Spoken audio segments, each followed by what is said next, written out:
Salut les makers, CrazyDoob avec aujourd'hui une petite vidéo tuto réparation téléviseur. Donc je mettrai le modèle du téléviseur concerné dans la description. On saura que ça va s'appliquer à énormément de téléviseurs de la marque. Voilà, c'est une panne qui est très connue, donc obsolescence programmée ou pas, je ne sais pas. En tout cas, on va lutter contre aujourd'hui. Voilà, le symptôme est simple, la télé ne s'allume plus avec quelquefois le voyant qui clignote, mais pas d'autres signes de vie, tout simplement, si je puis dire. Voilà, donc j'ai commencé par démonter la coque de la télé. Donc il y a quelques vis sur l'arrière de la télé à retirer, hein. Donc faire attention, il y a plusieurs types de pas et plusieurs longueurs, donc bien repérer où vont les vis. Donc j'ai commencé par emmener la télé dans le garage pour passer un gros coup de soufflette sur l'ensemble pour nettoyer. En plus la personne, enfin, le propriétaire de la télé étant fumeur, c'était vraiment nécessaire. On peut y aller au pinceau également, hein, ça fonctionne très bien. Après le nettoyage, le démontage de la carte d'alimentation. Voilà, donc une fois la carte d'alimentation déposée, on va pouvoir commencer un petit peu le travail. Donc en fait, l'origine de la panne, en fait, ce sont des condensateurs qui vieillissent très mal. Donc les deux gros condensateurs bleus qu'on voit devant. Donc pour voir s'ils ont pris un petit coup, en fait, vous voyez, ils sont un petit peu bombés.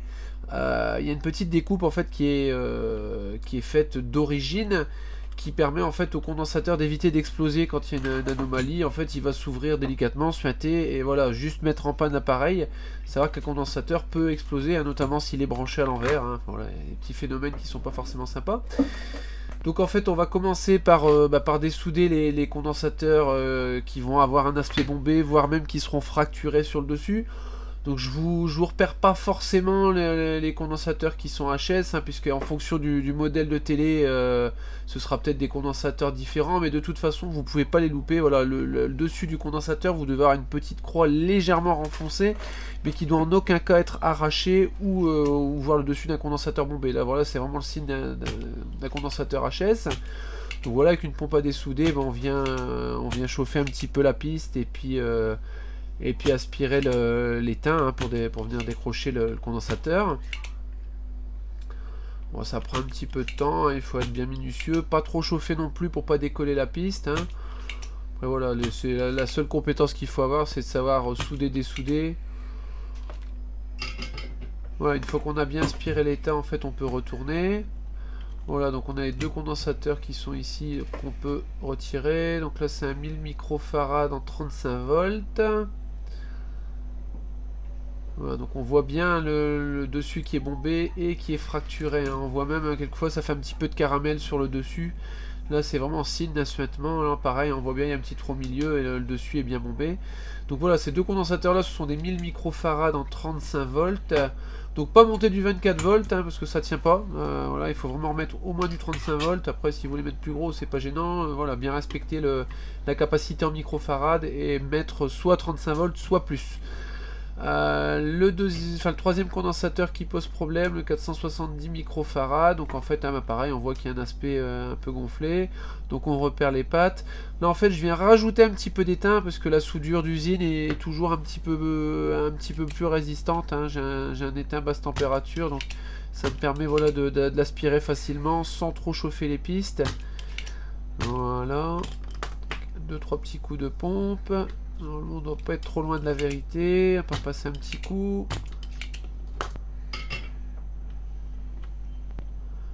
Voilà. Et normalement, bon, si vraiment il faut trop forcer, pas hésiter à réchauffer un petit peu. Mais voilà, hop, on est tout bon. Alors si jamais sur le circuit c'est pas repéré, pensez à repérer le moins, parce que ce genre de condensateur est polarisé, donc il faut bien respecter le moins et le plus. Souvent vous avez un petit dessin, hein, des espèces de hachures qui représentent souvent le moins. Si c'est pas repéré, pensez à le faire avant de retirer les condensateurs, hein.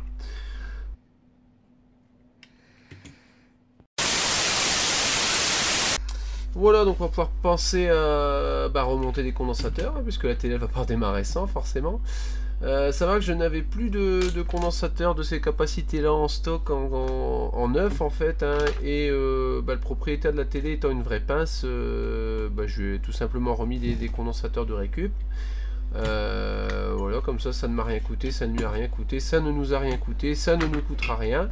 Bon après de toute façon, vu la vitesse à laquelle ça se répare, si un jour on doit les remplacer, c'est pas bien méchant.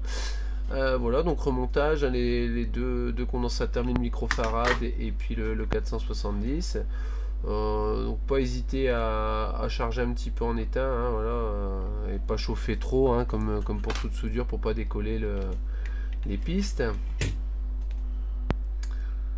Donc à savoir que quelquefois ça peut être un petit peu compliqué si les pattes en fait ont un petit peu d'étain des précédentes soudures, hein, tout simplement dessus. Auquel cas, avec la panne du fer à souder ou bien avec une petite pince, il faut venir retravailler un petit peu le diamètre de la pâte. Là en l'occurrence, on rencontre le problème. Alors, peut-être on essaie de refondre un petit peu l'étain pour l'étaler un petit peu, hein, tout simplement.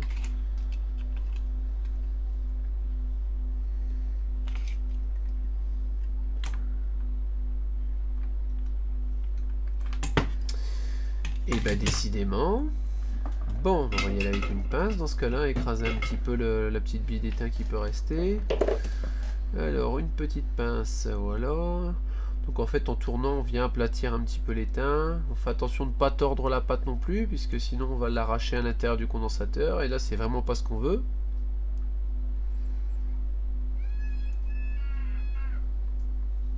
Bon, ça va que vous n'aurez le problème que si, comme moi, vous faites de la récup, hein, avec des condensateurs neufs. Vous allez avoir des belles pattes toutes neuves, bien longues, très pratiques à poser. Voilà, vous n'aurez vraiment pas de soucis. Voilà, une fois que ça passe à travers, on peut souder. Voilà, hop.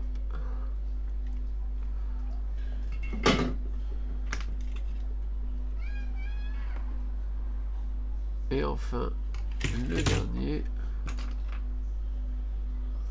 On va le nettoyer tout de suite, comme ça ce sera fait.